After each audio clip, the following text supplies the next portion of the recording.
Hello friends, four years നമ്മുടെ passport renewal services handle ചെയ്ത BLS international സർവീസസിന് ഒരു important change ആണ് ഉണ്ടാവാൻ പോണത്. ഇനി സ്റ്റാർട്ടിങ് ജൂലൈ മുതൽ അൽ ഹിന്ദ് ഗ്രൂപ്പാണ് ഈ സർവീസസ് ഫുള്ളി ടേക്ക് ഓവർ ചെയ്യാൻ പോണത്.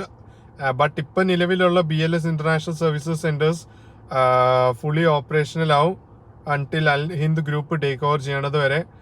ആൻഡ് അതിനോടൊപ്പം തന്നെ എനിക്ക് പറയാനുള്ളത്, ഈ നേരത്താണ് നിങ്ങൾക്ക് ലാസ്റ്റ് മിനിറ്റ് ഡിലേസും കൺഫ്യൂഷൻസും ഒക്കെ ഉണ്ടാവുക. ബട്ട് ഇപ്പോൾ നിങ്ങളുടെ പാസ്പോർട്ട് എക്സ്പയറി ഡേറ്റ് അടുത്ത് തന്നെ വന്നിട്ടുണ്ടെങ്കിൽ എന്തായാലും ലാസ്റ്റ് മിനിറ്റിലേക്ക് വെക്കരുത്. അതിൻ്റെ ഇമ്പോർട്ടൻ്റ് അപ്ഡേറ്റ്സും ഫോളോ ചെയ്യും.